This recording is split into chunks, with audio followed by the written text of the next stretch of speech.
Jadi mengkaji diroyah. Diroyah itu melogikakan riwayat. Jadi misalnya kita sering dengar Rasulullah SAW sering ngendikan kalian masuk surga itu bukan hanya berdasar amal, tapi berdasar anugerah Allah Subhanahu wa Ta'ala. Oke, kita sepakat amal kita, perilaku kita, ibadah kita andaikan dikompensasi dengan nikmat yang Allah berikan tentu tidak seimbang. Untuk membayar itu saja sudah lunas. Jadi Anda semua tidak berhak masuk apa? Surga. Sehingga di beberapa riwayat dijelaskan ada orang yang 500 tahun ibadah, nggak pernah maksiat.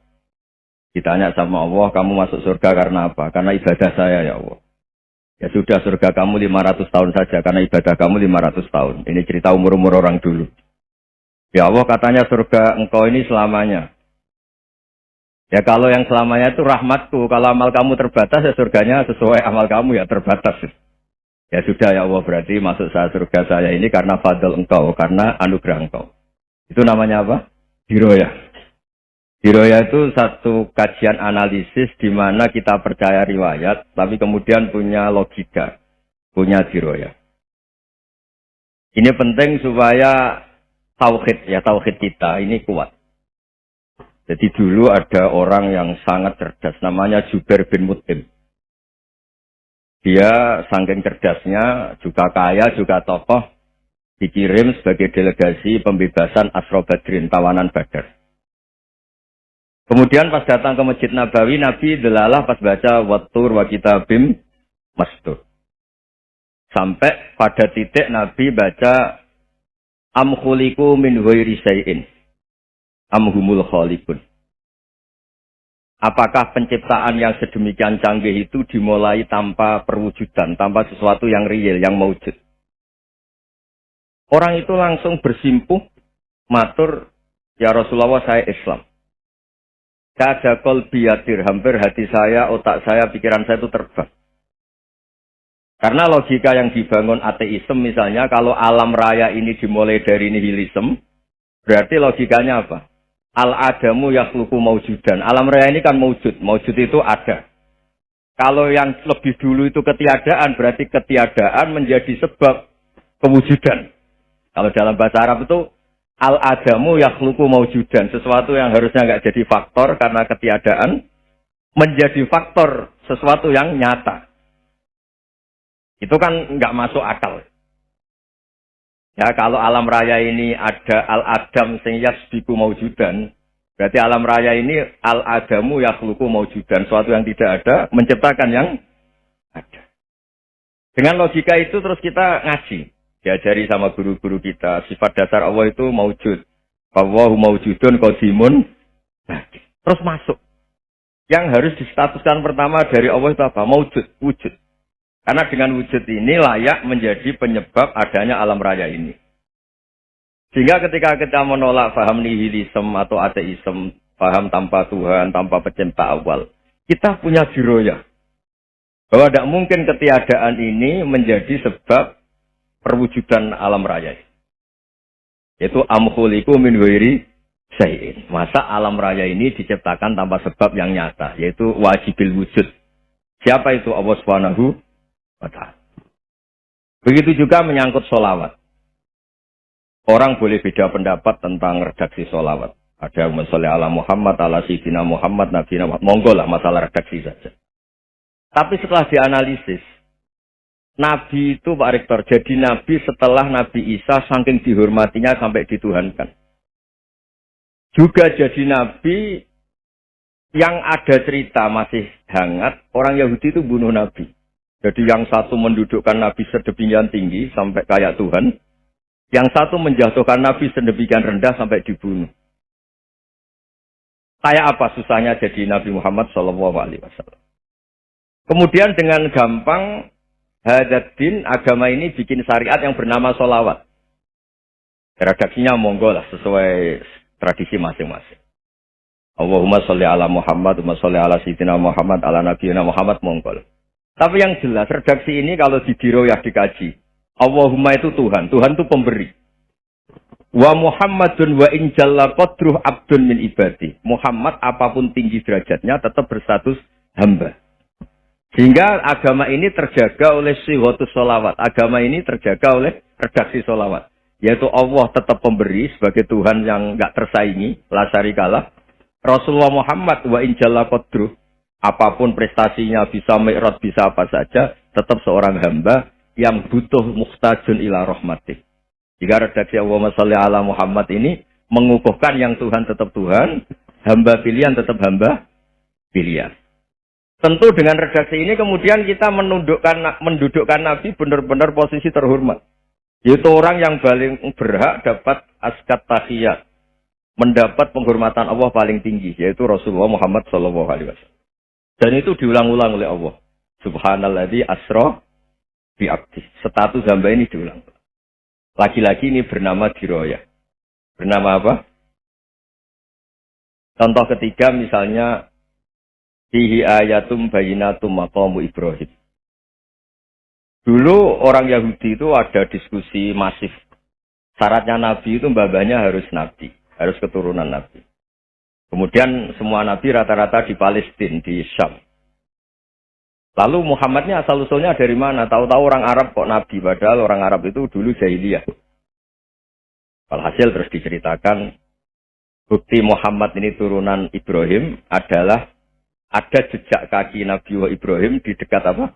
Ka'bah. Fihi ayatum bayinatum maqamu Ibrahim. Kalau Nabi Ibrahim pernah di Mekah, artinya beliau pernah meninggalkan turunan yang di Mekah. Itu bernama Nabiuna Muhammadun sallallahu alaihi wasallam. Itu disebut fihi ayatum bayinatum maqamu Ibrahim. Nah, itu namanya diroyah. Diroyah itu satu perilaku keseharian kita beragama, kemudian tahu logikanya. Yang keempat misalnya, mangkana yu'minu billahi wal yaumil akhir falyukrim apa? Jaro. Orang yang iman karena Allah dan Rasul, maka memuliakan tetangganya. Andaikan pakai hukum sosial, tentu kalau tetangga kita baik, kita baik. Kalau kurang baik, kok kurang penggawean kan gitu. Tapi dulu itu pernah ada seorang ulama itu dibully ya, dikerjain sama anak muda tetangganya. Pak Kiai datang ke rumah saya. Orang ini datang. Kemudian setelah di rumahnya, saya tidak jadi butuh sama Pak Kiai, silahkan pulang. Itu Kiainya senyum menikmati. Dan itu terulang 3 kali. Dibully seperti itu, dikerjain terulang 3 kali. Lalu tetap Kiainya tuh asik, seneng sekali. Lama-lama muda ini tanya, kenapa engkau tidak tersinggung? Padahal saya kerjain sampai 3 kali. Tak undang, terus tak suruh pulang, tak undang, tak suruh pulang. Kata Kiai tadi, yang memerintahkan baik sama tetangga itu Allah. Jadi saya nikmati ketika bisa baik sama Anda. Tidak ada urusannya dengan perilaku Anda yang menolak saya. Nah itu terus kita tahu, memang motifnya kita baik sama tangga karena iman sama Allah dan Rasul, bukan hukum kompensasi sosial. Jadi kalau mau diteruskan Pak Rektor, saya ngajar di sini ya karena perintah Allah itu orang alim harus ngajar, bukan karena perintah Rektor. Kalau diteruskan. Ya saya mohon juga gitu para dosen, para karyawan di sini kalau nggak khianat dengan UI itu karena takut sama Allah, jangan takut sama rektor. Kalau Anda baik juga karena Allah, jangan baik karena apa? Rektor. Bagaimanapun ya semua kita ini makhluk. Makhluk itu la yadurru wa la yanfa. Begitu juga melihat Indonesia. Melihat saya ini kan ikut di UI itu lama sekali ikut sama Profesor Zeni dari Profesor Zeni nulis tafsir. Mungkin Pak Hersoyo tahu banyak dulu, Pak Lutfi ya tahu banyak. Tapi saya memang nggak pernah terbuka karena ya memang nggak ingin. Kondisi ini kondisi darurat. Sehingga saya tahu cara berpikir Profesor Zaini, ya tahu komitmen beliau pada UI. Dan pendiri UI memang ya banyak yang dari tokoh NU, Muhammadiyah, dari tokoh-tokoh ormas yang lain. Memang didirikan banyak orang. Sehingga UI memang nggak milik ormas apa tertentu. Dari satu sisi memang baik, nggak dikuasai ormas tertentu. Tapi nanti kalau keterusan ya nggak berbentuk. Ya sudah lah dikelola saja. Sambil-sambil jelas, sambil-sambil kadang nggak jelas. Yang penting ikhlas saja. Karena kalau terlalu asobia itu jadi repot. Kita ini yang nekuni fikih itu tahu. Kalau tidak kuno itu mazhabnya Hanafi.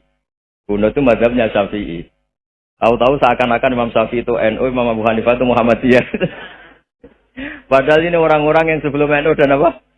Muhammadiyah. Jadi kalau kita yang nekuni ilmu itu biasa saja dengan perbedaan.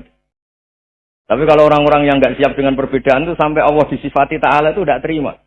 Padahal Ta'ala itu maknanya Maha Luhur, yang Maha Agung. Jadi ada seorang kiai kebetulan pidato pertama Pak Rektor. Assalamualaikum warahmatullahi taala wabarakatuh.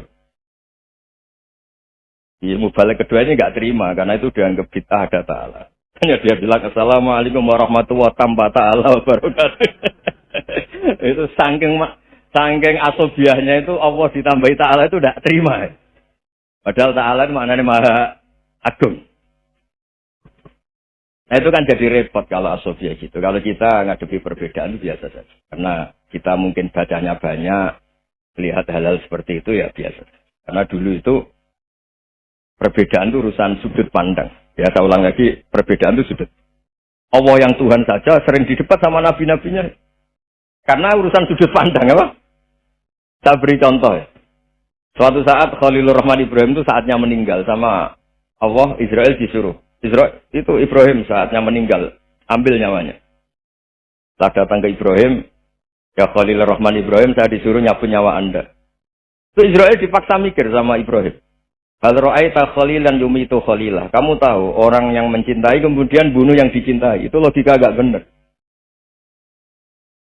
Akhirnya Israel kan nggak biasa debat, kan nggak dilatih debat, nggak pernah ikut lomba UI debat ilmiah. Dia taunya nyambut nyawa aja. Kembali ke Allah. Ya Allah, kata Ibrahim, hal ra'aita khalilan yumitu khalilah. Masa kekasih bunuh yang dicintai ya. Tapi kata Allah santai. Bilang ke Ibrahim, hal ra'aita habiban yakrahu ayyalqa habibah. Masa katanya dia cinta saya, kemudian ketemu saya tidak berani. Israel mater lagi. Logikanya gini, Ibrahim, masa yang dicintai sama yang ketemu yang dicintai nggak berani? Ya udah ketemu aja. Katanya yang meninggal itu. Artinya kamu bisa saja GR tidak mati-mati karena merasa dicintai, atau ingin mati karena mencintai. Nah, maksud saya, dalam hal-hal seperti ini orang UI pasti gak jelas. Katanya cinta Allah suruh mati ya nggak mau. Gak jelas kan? Dibilang gak cinta juga gak mau. Tapi dibilang cinta kalau ukurannya mati juga gak mau. Nah, tapi dalam banyak hal gak jelas itu penting Pak Rektor. Penting sekali. Buatan guyon. Saya beri contoh sekian ilmiah, gak jelas itu penting. Rasulullah Shallallahu Alaihi Wasallam itu dalam banyak hal itu disuruh Allah, memang disuruh supaya ngambil sikap seperti itu. Karena Allah itu punya otoritas penuh untuk bikin orang itu baik atau tidak baik. Wahsy itu yang membunuh Sayyid Hamzah, orang paling dicintai Nabi di antara yang dicintai Nabi. Qatalahu Wahsyun, dibunuh oleh Wahsy. Nabi secara basarnya itu nggak suka sama Wahsy. Sampai cara lahir ya ingin corong Jawa ingin masuk nol. Tapi apa kata Allah? Laisa laka minal amri syai'un aw yatuba alaihim aw yu'adzibah. Itu tidak wilayah kamu Muhammad. Malah Wahsy dikasih tobat sama Allah. Khalid bin Walid. Itu perang Uhud kalah itu karena ide brilian Khalid bin Walid. Pas itu masih panglima kafir. Yaitu pura-pura kalah, ghanimah dilepas, sahabat turun, pasukannya naik, walhasil orang Islam kalah. Khalid bin Walid akhirnya juga masuk Islam. Orang yang secara basariah Nabi itu gak siap. Kebalikannya juga ada. Sa'labah itu orang sampai gelar hamamatul masjid. Ini pas ngaji mesti ingat. Salah. Dia di masjid terus. Setiap habis salam tuh lari. Karena istrinya nyuwun sewu masih berpakaian yang tidak pantas. Kenapa engkau terburu-buru pulang? Pakaian yang dipakai istri saya sekarang saya pakai. Ya, pakaian sarung itu kayak Pak Rektor kan fleksibel. Ini khusus mau Ramadan. Tidak akan sarungan terus. Gak usah khawatir. Jadi ini tadi sudah perjanjian. Saya yang kiai celananan, beliau yang rektor pakai sarung. Jadi, iya. Supaya itu barter madhab. Tapi hanya sekali ini aja, bukan. Jadi jangan diharapkan ini jadi tontonan terus menerus. Dan ini barter madhab. Saya sama Profesor Kores juga sering gitu. Saya pakai sarung yang dihadiahi beliau pakai sarung yang dihadiahi saya. Memang itu tradisi Islam. Tahadau tahabu, kamu saling memberi hadiah maka kamu saling mencintai, bukan riswah, bukan. Walhasil terus Sa'labah ini buat saya didoakan Nabi supaya saya kaya, supaya tidak sering ganti-ganti pakaian seperti ini sama istri saya. Jangan-jangan kamu miskin itu lebih baik. Ngotot minta didoakan. Didoain Nabi kaya, terus lama-lama ninggal sholat, ninggal jamaah. Itu Allah belum tersinggung. Yang mulai Allah tersinggung itu kan saya sering fatwa di mana-mana, sering memberi saran. Mumpung kamu miskin itu sering sedekah. Karena kalau sudah kaya itu tidak bisa. Saya memberi analogi gini.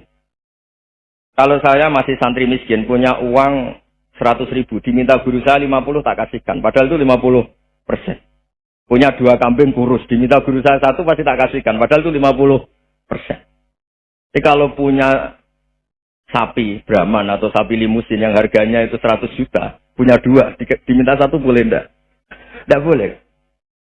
Saya punya motor butut 2, diminta teman saya 1 boleh. Tapi kalau Davidson Harley itu nggak boleh. Nah, walhasil itu kalau kita miskin, misalnya kita zaman kuliah atau zaman mondok atau zaman apa saja, punya uang 100.000, narik temannya sampai 50.000 kan biasa. Tapi setelah 1 miliar, berani nggak kamu kasihkan 500 juta? Sama-sama 50%. Enggak kan? Nah, salah apa gitu? Ketika zakat masih per 40 kambing, 1 kambing, itu sebenarnya kan masih ringan. 41, 82. Kambingnya itu sudah mabenal jabalen. Barang dihitung zakat karena sudah ribuan, jumlahnya sampai 400 kambing. Banyak lah pokoknya. Terus kata Salabah, ini pemerasan. Karena jumlahnya besar. Itu Allah tersinggung karena nabinya dianggap narik zakat itu dianggap khoros, dianggap pemeras. Allah tersinggung kemudian fa'aqobahum nifakon fi qulubihim ila yaumil. Dia ditegur munafik. Semenjak itu terus tadi kembali gak jelas tadi. Barkohnya gak jelas itu menjadi orang itu bijak. Ini sekarang nakal, jangan-jangan nanti jadi orang baik. Yang sekarang baik, jangan-jangan suatu saat jadi tidak baik. Semua orang introspeksi. Gak ada jaminan kalau kita sekarang baik akan baik terus. Gak ada jaminan kalau kita sekarang buruk akan buruk terus. Sehingga terus banyak kiai-kiai bijak itu memang lahirnya nggak tegas. Tapi nggak tegas itu yang menjadikan bijak. Karena sama-sama mungkin. Itu yang disebut laisa laka minal amri syai'un aw yatuba alihi mau yu'adzibun. Itu tidak wilayah kamu. Ketika Allah mengomentari orang munafik juga wa yu'adzibal munafiqina insya'a aw yatub. Bisa saja ada yang disiksa, bisa saja ada yang dikasih tobat. Karena pola yang kita analisis itu semuanya menurut kita. Bukan menurut kemaslahatan orang apa? Saya punya sekian contoh cerita. Orang yang sowan kiai baik-baik, mungkin bawa gula atau salam tempel, tidak tahu lah. Sudah mesti jadi wali. Tapi Kali Joko yang kenal Sunan Bonang, itu kenalnya itu karena ingin begas. malah jadi wali. Tapi tidak usah dicoba. Umar itu nyari Nabi itu mau dibunuh. Tapi malah tobat jadi orang baik. Jadi ini penting ngaji ya, supaya yang tidak tegas itu, tidak jelas itu kadang baik. Nah termasuk, saya juga termasuk dia yang milih tidak jelas. Saya sering gojlok ini, Fajar Hadili ini murid-murid saya sering saya gojlok. Kalau semua sistem pendidikan kayak kampus, kayak UII, kayak UIN semuanya, itu sistem yang bagus. Karena tertib, jam kuliahnya jelas, mata kuliahnya jelas. Kalau di pesantren itu Pak Arso, itu nggak tertib. Tapi justru itu enak ketemu di jalan orang berani tanya. Nah ini kalau mbak-mbak misalnya menstruasi, mau belajar haid nunggu semester berapa baru tahu. Itu bisa sekian tahun nggak sholat karena nunggu pelajarannya baru diterangkan. Mau haji juga gitu, nunggu mata pelajaran haji. Kalau nggak jamnya, nggak mau dosennya ngajarin. Ya, kalau kiai kan nggak ketemu di jalan tanya dijawab. Jam berapa juga dijawab. Artinya Indonesia itu berkah, ada sistem kampus yang tertib. Ya semoga termasuk tertib gajinya. Tapi tertib gajinya itu juga sebenarnya rugi. Saya sering ada pegawai negeri Gus, tolong doain saya jadi PNS enak jadi. Gajinya tetap. Kata saya nggak mau kalau gaji saya tetap. Kok bisa Gus enak tiap bulan mesti dapat gaji. Kalau tetap nggak naik-naik kata saya. Kalau kiai gajinya nggak tetap, tapi di atas yang tetap kata saya. Artinya Indonesia itu berkah. Kalau semuanya pakai sistem pendidikan setertib ini, orang mau tanya haid ya nunggu pelajaran haid. Bab haji ya nunggu pelajaran haji. Tapi kalau ketemu dia itu enggak. Ya semuanya, saya pernah di pasar, Gus mau tanya. Tanya apa? Anak saya keluar darah terus gini-gini. Padahal biasanya haid hanya 7 hari gini-gini. Ya sudah kembalikan ke biasanya, rudat kilal adat. Itu enggak usah sowan ke rumah. Juga enggak registrasi dulu, enggak daftar dulu. Ya ini tidak nyindir cerita saja. Supaya ini bukti koalisi beneran. Jadi saya yang kiai nggak tertib jam, koalisi sama yang tertib jam. Jadi kalau semuanya sistem kampus, nanti pertanyaan itu enggak bisa on time, enggak bisa setiap saat. Makanya Indonesia itu berkah. Kiai-kiai yang alim yang di jalan-jalan banyak. Juga kiai yang di kampus dokter-dokter fikih banyak. Yang nekuni ilmu umum ya banyak. Macam-macam. Itu masalah itu kalau saling mengadili itu baru masalah. Misalnya kiai ngeluh, enggak enak jadi kiai, enggak punya gaji tetap.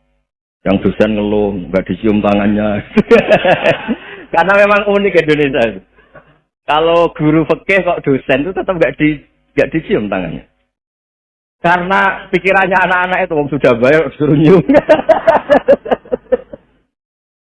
Itu kayak di alam sadar tuh gitu. Kalau kiai itu kan anak-anak enggak bayar itu. Ya opanya cium tangan itu. Makanya kalau kiai tidak keramat bisa mati karena cium tangannya bisa mati itu kiainya. Ya ini cerita. Supaya saling menghormati, saling. Jadi kalau makanya itu pakar-pakar akhlak ya, pakar-pakar etika peradaban. Itu tertampar betul ketika Nabi urusan ilmu itu mengabaikan itu. Kalau sudah urusan ilmu, misalnya begini, ada urusan ilmu, ada mbak-mbak cantik atau ibu-ibu cantik.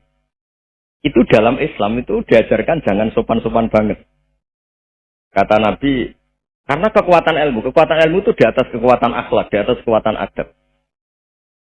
Ya nisa an-nabi lastunna ka ahadim minan nisa. Ini taqaitunna fala takhdu'na bil qaul.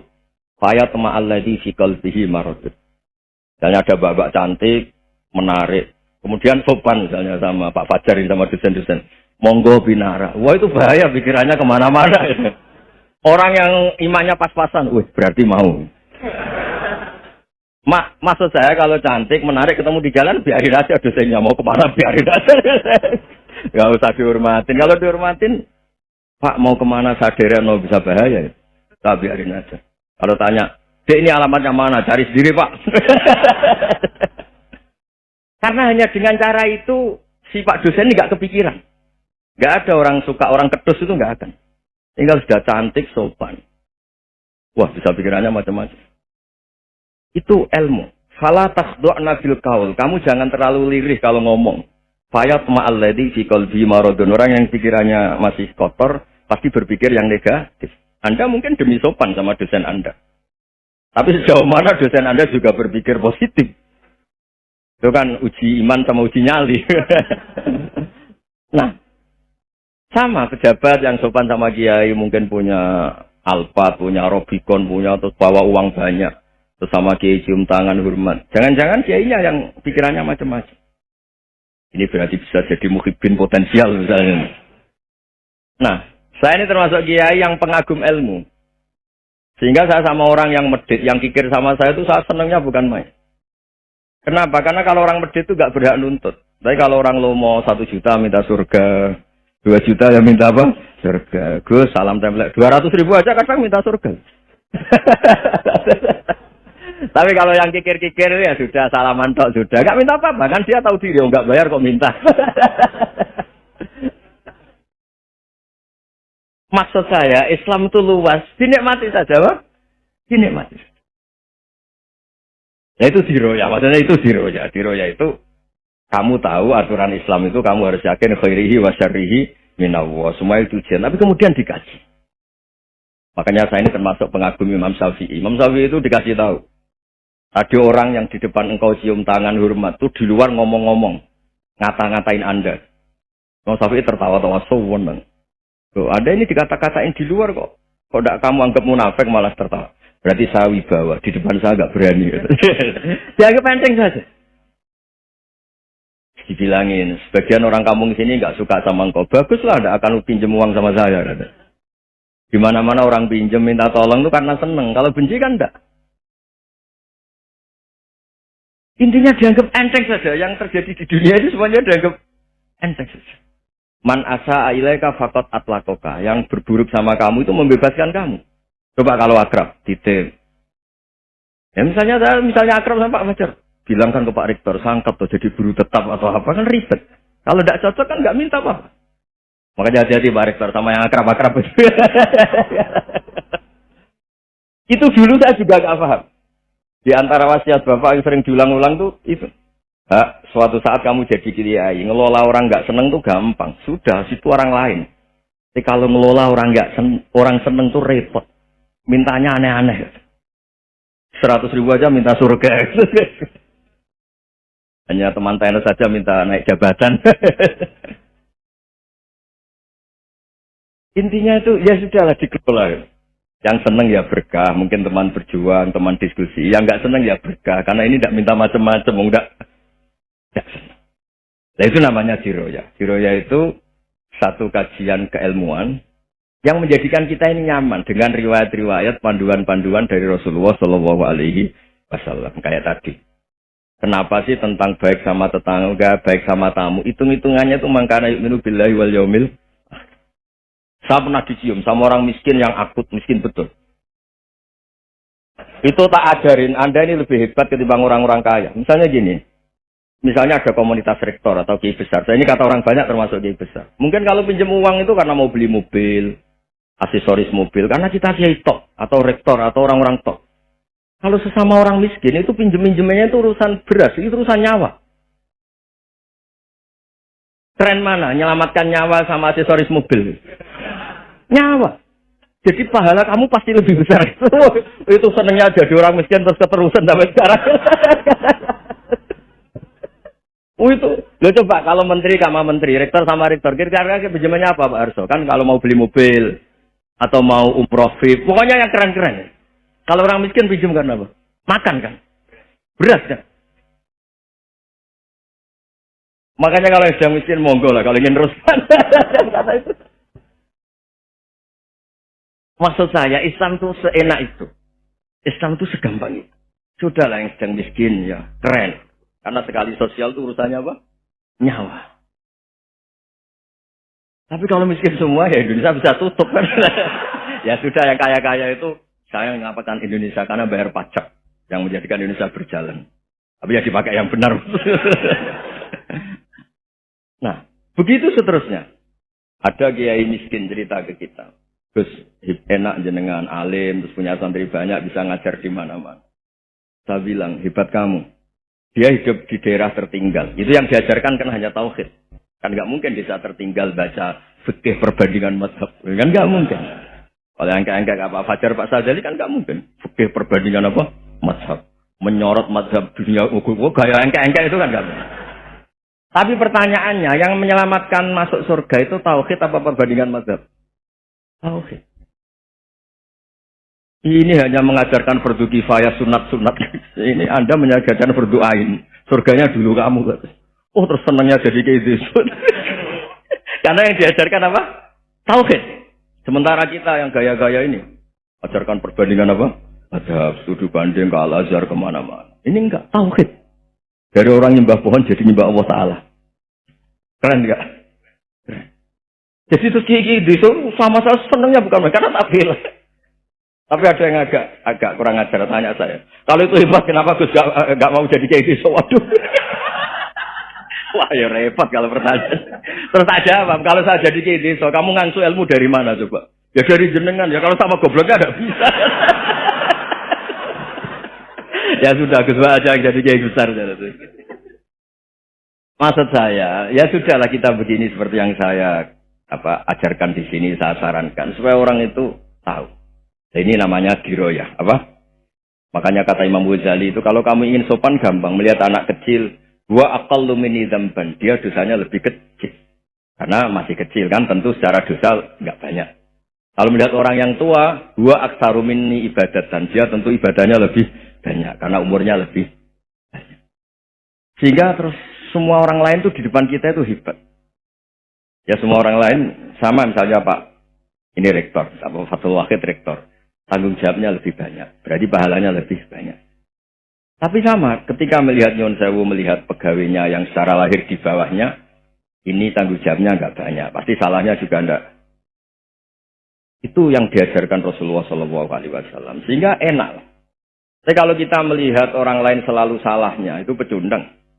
Allah saja tidak seperti itu kan, amal baik ya ada khairan, amal buruk ya ada saron, semuanya dilihat oleh Allah Subhanahu wa Ta'ala. Saya itu punya teman Gus, agak beling, agak seenaknya.